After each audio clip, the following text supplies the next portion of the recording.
रास चाहे कितनी भी गहरी जमीन में दफन कर दो, एक न एक दिन वक्त की बारिश उसकी मिट्टी धो ही देती है। शिकारपुर गांव के बाहर 15 साल पहले एक अकेले इंसान ने अपने लालच को इस जमीन में गाड़ा था और उसके साथ गांव का भविष्य भी। कोई नहीं जान पाएगा। हाँ, किसी को शक नहीं होगा कि भैरव मैकेनिक ने गांव के मंदिर का खजाना इस बंजर हाईवे पर छुपाया है। जो भी इस जमीन पर आएगा उसकी अर्थी उठेगी, जैसे उस शहरी आदमी की उठी। वो डर से कांपता हुआ 10 साल का बच्चा उस रात तो अंधेरे में बच निकला, पर उसकी आंखों में छपी वो खौफनाक तस्वीर कभी नहीं मिटी। वक्त की आग ने उसके आंसुओं को सुखा दिया था। आज ठीक 15 साल बाद उस कच्ची उम्र का डर एक फौलादी इरादा बन चुका था। अपने पिता की मौत का हिसाब लेने और उनका अधूरा काम पूरा करने वही छोटा करण आज लौट आया था। वही गांव, वही मनहूस जमीन और वही करण। करण बेटा, तू वापस आ गया और सीधा इस मनहूस जमीन पर। चल यहां से, ये जगह श्रापित है। श्रापित जमीन नहीं होती चाचा, इंसान की नीयत होती है। 15 साल पहले मेरे पिताजी इस गांव का सच ढूंढने आए थे और गायब हो गए। आज मैं यहां एक ढाबा खोलूंगा, और वो भी मामूली ढाबा नहीं, शिकारपुर का पहला एसी ढाबा। करण ने जमीन की सफाई शुरू कर दी, पर करण अनजान था। वो नहीं जानता था कि गुनाह दफन करने वाला कातिल आज हमदर्द का नकाब पहनकर उसकी तरफ आ रहा है। भैरव के चेहरे पर मीठी मुस्कान थी, पर दिल में खौफ था। कहीं इस लड़के ने सच जान तो नहीं लिया। अरे करण बाबू, बड़े दिनों बाद गांव की याद आई। सुना है एसी ढाबा खोल रहे हो इस आग उगलते हाईवे पर। दिमाग तो बहुत लगाया है करण बाबू। हाँ भैरव काका, पुरानी जमीन है, पर नई शुरुआत करनी है। कोई भी बिजली का काम हो, अपने इस काका को याद करना। एसी की वायरिंग मैं खुद करूंगा, एक पैसा नहीं लूंगा। तभी करण की नजर भैरव के हाथ पर जाती है और वो सब कुछ समझ जाता है। शुक्रिया काका, पर मेरा एसी प्लांट थोड़ा बड़ा है। उसके लिए मुझे जमीन के ठीक इसी हिस्से में एक गहरा बेसमेंट यानी भूमिगत घर खोदना पड़ेगा। बेसमेंट? अरे जमीन बहुत कड़ी है यहाँ की, ऊपर ही रख लो मशीन। नहीं काका, नींव गहरी ही होगी। कल से खुदाई शुरू। भैरव फिर वहां से मुस्कुराकर चला तो जाता है, पर उसके दिमाग में शैतानी ख्याल आने शुरू हो गए थे। उसे समझ आ गया था कि अगर करण की कुदाल थोड़ी और गहरी चली गई तो मिट्टी के साथ साथ 15 साल पुराना वो काला सच भी जमीन फाड़ कर बाहर आ जाएगा। करण ने एसी ढाबे का काम शुरू कर दिया। उसने उसी जगह पर एक मजबूत बेसमेंट कमरा बना लिया और उधर भैरव अपनी अंधेरी वर्कशॉप में अकेला है, घबराते हुए इधर उधर टहल रहा है। अगर उसने और गहरी खुदाई की तो पर्दाफाश हो जाएगा। भैरव, तूने उसके बाप को इसीलिए थोड़े ही मारा था कि ये लड़का आकर तेरी मेहनत पर एसी लगा दे। मुझे उस मशीन को उड़ाना होगा। जो बुराई अकेले जन्म लेती है वो सबसे खतरनाक होती है, क्योंकि उसके खिलाफ कोई गवाह नहीं होता। भैरव की नींद उड़ चुकी थी। उसका लालच उसे एक और गुनाह करने की तरफ धकेल रहा था। आखिर वो दिन आ ही गया जिसका सबको इंतजार था। गांव वालों की भारी भीड़ के सामने धूल और गर्मी के बीच शिकारपुर का पहला एसी ढाबा खड़ा था। करण ने मुस्कुराते हुए लाल रिबन काटा और दरवाजे खोल दिए। जैसे ही लोगों ने अंदर कदम रखा, उन्हें आग बरसाती धूप के बाद बर्फ जैसी ठंडक मिली। सबके चेहरों पर थकान की जगह अब एक सुकून भरी खुशी थी। भाई साहब, क्या ठंडक है। आज के बाद मेरी हर गाड़ी यहीं रुकेगी। करण ने इस ढाबे में शहर से लाकर एक विशाल सेंट्रल एसी सिस्टम इंस्टॉल किया था। इस सिस्टम की ठंडी हवा तो ऊपर ढाबे को बिल्कुल शिमला बना रही थी, पर गांव वाले अनजान थे कि ढाबे के ठीक नीचे एक गहरा तहखाना भी है। उस तहखाने में इसी सेंट्रल एसी की सबसे बड़ी और भारी मोटर रखी गई थी। ये विशाल मशीन लगातार जमीन पर एक अजीब सी थरथराहट पैदा कर रही थी, ठीक उसी मिट्टी के ऊपर जहां 15 साल पुराना वो खौफनाक राज दफन था। ढाबे की लोकप्रियता पूरे जिले में फैल गई, पर कोई नहीं जानता था कि हर गुजरते घंटे के साथ जमीन के नीचे की मिट्टी ढीली हो रही थी। करण काउंटर पर बैठकर सिर्फ एक ही शख्स का इंतजार कर रहा था। भैरव ढाबे के अंदर कदम रखता है। उसके चेहरे पर पसीना था। वो फर्श पर पैर रखते ही थरथराहट महसूस करता है। अरे करण बाबू, क्या ढाबा चलाया है, पर ये जमीन इतनी क्यों हिल रही है? लगता है तुम्हारा एसी इंजन बहुत भारी है। कहीं ये ढाबे की नींव ना हिला दे। फिक्र मत कीजिए भैरव काका, ये इंजन तो सिर्फ उन्हीं चीजों को हिला रहा है जो जमीन के नीचे दबकर सड़ रही हैं। सही वक्त आने पर सब कुछ अपने आप ऊपर आ जाएगा। है ना? मैं समझा नहीं। समझ जाएंगे काका, बस थोड़ा इंतजार कीजिए। करण काउंटर से उठकर किसी काम से बाहर निकल जाता है। नहीं, अगर ये मशीन और चली तो मिट्टी फट जाएगी। मुझे आज ही इस इंजन को हमेशा के लिए रोकना होगा, वरना मैं पक्का पकड़ा जाऊंगा। बाहर गांव में भारी सन्नाटा था, पर भैरव के दिमाग में डर का तूफान चल रहा था। कांपते हाथों और पसीने से भीगे चेहरे के साथ उसने अपने खतरनाक औजार बैग में डाल लिए। आज रात वो गुनाह छुपाने के लिए एक और बड़ा गुनाह करने जा रहा था। नहीं नहीं, 15 साल तक मैंने इस राज को अपने सीने में दबा कर रखा। एक छोकरा आकर मेरी मेहनत पर पानी नहीं फेर सकता।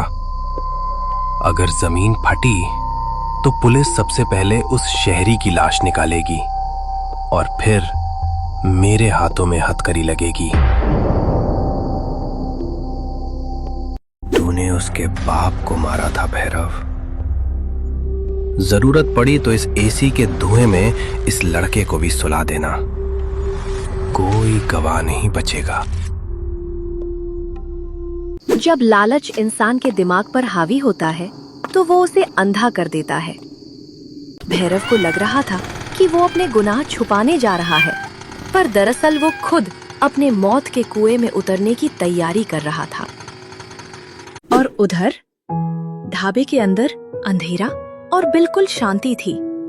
करण अपने पिता की तस्वीर देखते हुए एकदम शांत बैठा था। तभी रामू चाचा उधर आते हैं। करण बेटा, इतनी रात हो गई तो अभी तक घर नहीं गया? आज रात 15 साल पुराना अंधेरा छटने वाला है। आप घर जाइए, मुझे यहाँ एक जरूरी हिसाब पूरा करना है।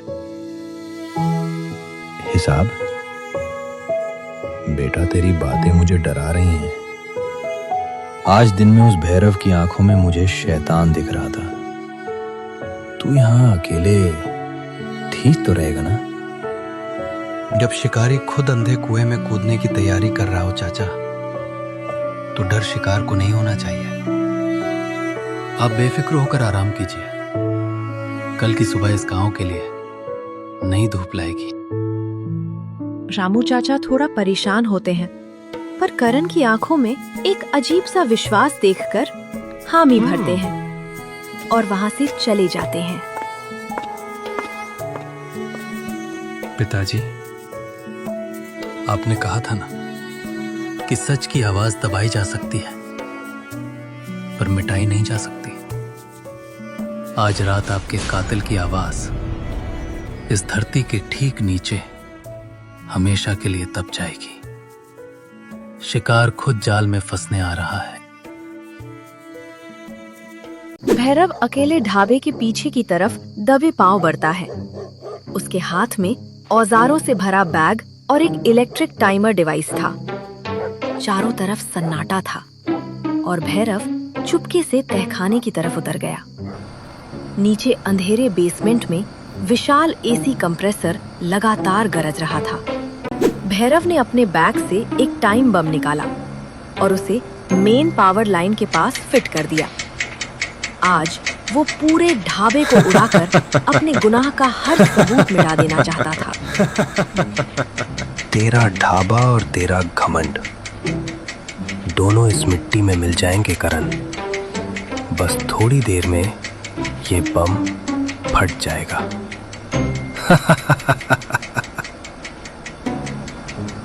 भैरव ने बम तो लगा दिया था, लेकिन वो ये नहीं जानता था कि करण सब कुछ देख रहा है। भैरव बस निकल ही रहा था, तभी एक आवाज गूंजती है।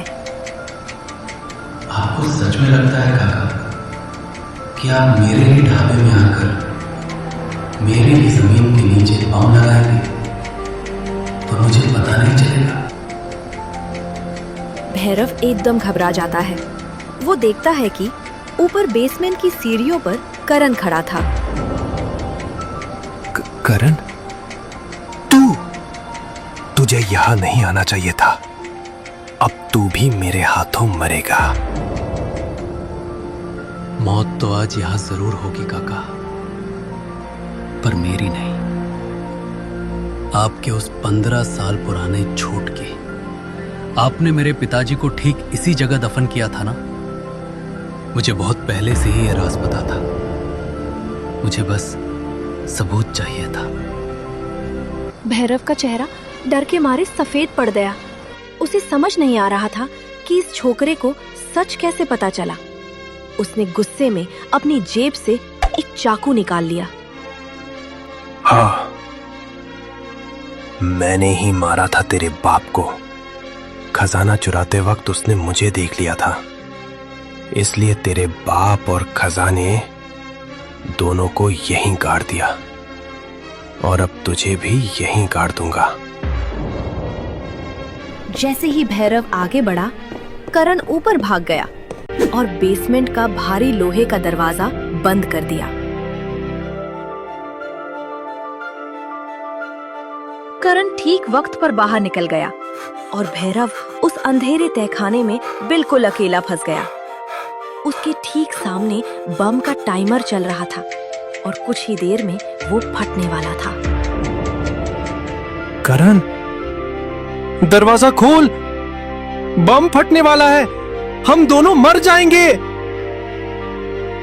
हम दोनों नहीं काका, सिर्फ आप।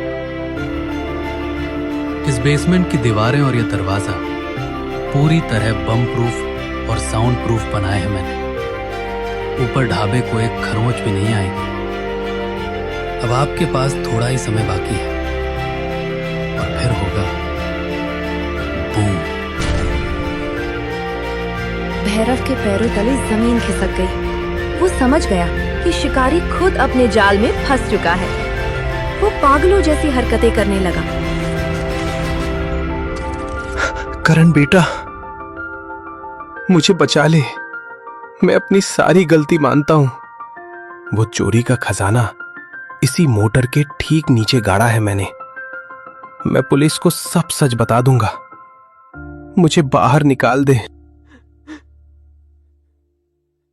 सच बोलने के लिए शुक्रिया काका, पर यह सच सिर्फ मैंने नहीं सुना।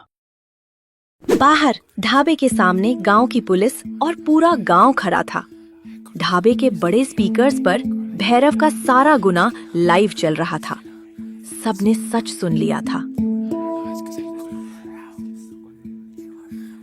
बेसमेंट में बम बस फटने ही वाला था। 5, 4, 3। भैरव ने अपनी आंखें बंद कर ली और जमीन पर लेट गया। 2, 1। पर कोई धमाका नहीं हुआ। बिल्कुल सन्नाटा छा गया। भैरव डर के मारे बेहोश हो चुका था। लेकिन बम फटा क्यों नहीं? क्या करण ने पहले ही उसका टाइमर बंद कर दिया था या फिर कोई और राज छिपा था? इंस्पेक्टर और करण अंदर आते हैं। भैरव जमीन पर अधमरा पड़ा था। करण, ये बम फटा क्यों नहीं? ये बम नकली है इंस्पेक्टर साहब। मुझे पता था कि ये ऐसी हरकत करेगा, इसलिए शाम को ही मैंने इसकी वर्कशॉप में घुसकर बम के बारूद को मिट्टी से बदल दिया था। पुलिस ने भैरव को जेल में डाल दिया और जब उस जमीन की खुदाई की गई तो अंदर से मंदिर का चोरी हुआ खजाना और करण के पिताजी के आखिरी अवशेष बाहर निकल आए।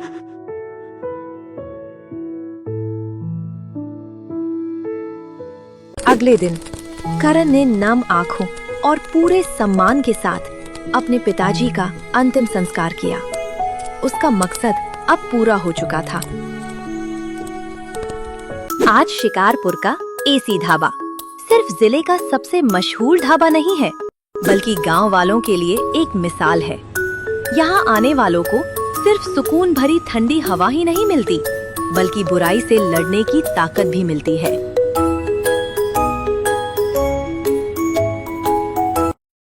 अगर आपको ये वीडियो पसंद आया है तो इसे लाइक करें, अपने दोस्तों के साथ शेयर करें और हमारे चैनल को सब्सक्राइब करना ना भूलें।